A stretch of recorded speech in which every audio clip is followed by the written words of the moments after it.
atteindre, c'était concrètement. Les trucs au début, c'était. Quand on est gosse, c'est soit pompier, soit médecin, soit policier, soit astronaute en gros.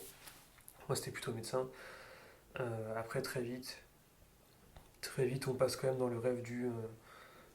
J'ai envie, genre, qu'on se souvienne de moi ou ce genre de choses assez habituelles chez l'enfant et l'adolescent. Et en fait, au final, j'ai très vite été attiré par la recherche, qu'elle soit médicale ou autre. Et du coup, vraiment, mes rêves quand j'étais gosse, c'est d'être une personnalité scientifique ou équivalence, et d'être dans la recherche, et si possible, d'être connu, et du coup, qu'on se souvienne des écrits et tout. Travailler, c'est bien, mais laisser une trace, c'est encore mieux. Et si en plus de ça, la trace qu'on laisse peut être bénéfique sur bien des sujets, c'est encore mieux. Et moi, mon but, ce serait vraiment ça, c'est de pouvoir faire des écrits qui vont impacter au moins un minimum les recherches. Et si possible, carrément créer des théories de sociologie pure et dure. Parce qu'en France, en sociologie, on l'a quand même créé et on a tendance à un peu se perdre dans des redites de choses qu'on a déjà faites, alors qu'à côté, il y a le Canada qui est en train de tout rafler sur les innovations. Donc il serait peut-être temps de s'y remettre un peu là pour relancer le truc, surtout qu'on est le pays qui a inventé la sociologie. Et qu'à Montpellier, par exemple, on a Auguste Comte qui est juste né là-bas, qui a vécu là-bas et qui a inventé toute sa théorie ici. Donc ça pourrait être sympa qu'on recommence à être précurseur dans le domaine. Et je pense qu'il y a moyen en vrai, il y a vraiment moyen. Parce que je suis pas parasité par les idéologies politiques en plus de beaucoup de sociologues en France, où ça c'est un peu dramatique. Les vrais chercheurs, eux en France, soit ils sont publiés aux États-Unis ou à l'étranger, soit ils sont publiés par le CNRS, et du coup pour les lire, il faut être dans la recherche. Si on est dans le monde public, on ne peut pas. Donc j'aimerais bien être la passerelle entre les deux, quoi, vraiment entre la recherche et le monde public, et que ce que je trouve permette d'aider les gens en général, en fait, de mieux comprendre la société. Et en vrai, je pense que je commence à être dans les premières étapes d'y arriver, donc ça correspond à mes rêves de gosse, hein, vraiment, ça me permettrait d'y arriver, ce serait super cool, ce serait vraiment super cool. Il me semblait avoir entendu que tu avais justement en sociologie le désir ou ton projet était de partir un petit peu sur le travail de la sociologie et du rêve. Je me suis trompée. De la sociologie de l'imaginaire, du coup, ouais, donc ça peut rentrer avec le rêve, mais ça peut être plein de choses différentes. Ça peut être le cinéma, ça peut être la représentation des images, par exemple, ce que ça peut donner comme impact.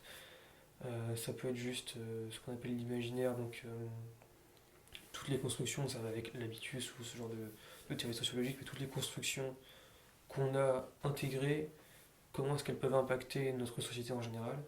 Et alors, par exemple, dans mon cas, ça peut être tout ce qui est cinéma, comics et autres.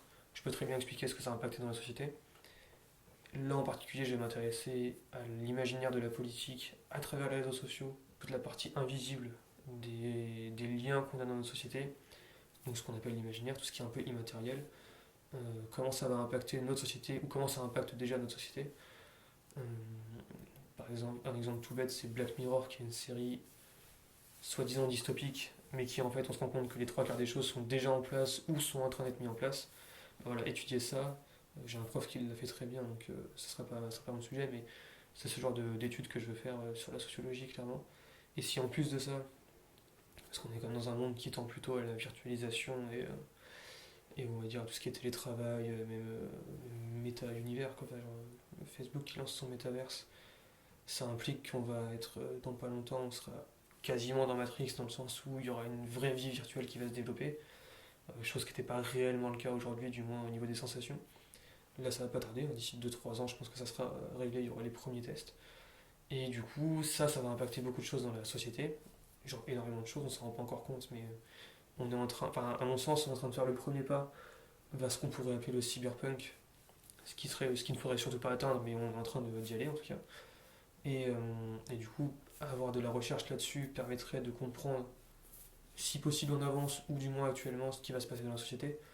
Et c'est important parce qu'au bout d'un moment, bon, les théories du genre et tout ça, c'est bien rigolo, mais là, on ne sait pas du tout la priorité de ce qui va se passer pour le monde en général.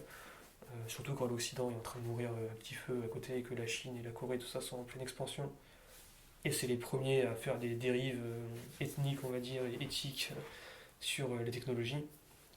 Donc ça serait bien de pouvoir les comprendre en avance, notamment pour éviter plein de dérives, hein.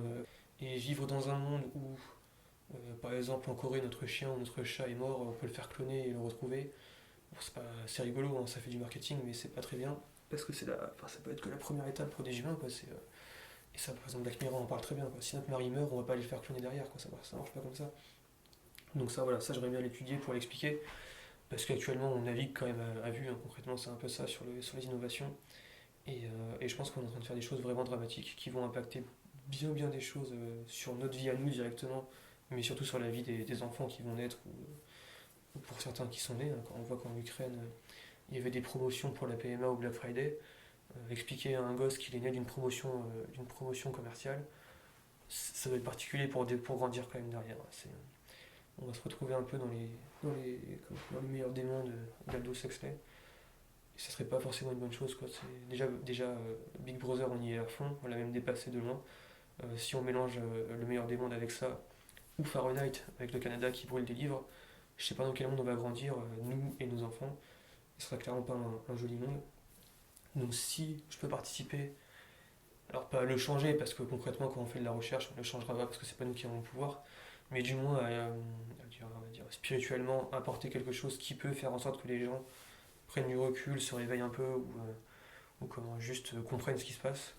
C'est la meilleure chose que je puisse faire, vraiment, ça sera le plus important. Et ça sera sous forme de recherche, de films, je sais pas, de podcasts, enfin tout ce qui sera en mesure d'aider les gens concrètement, ce sera un peu ça, quoi. Ce sera le plus important.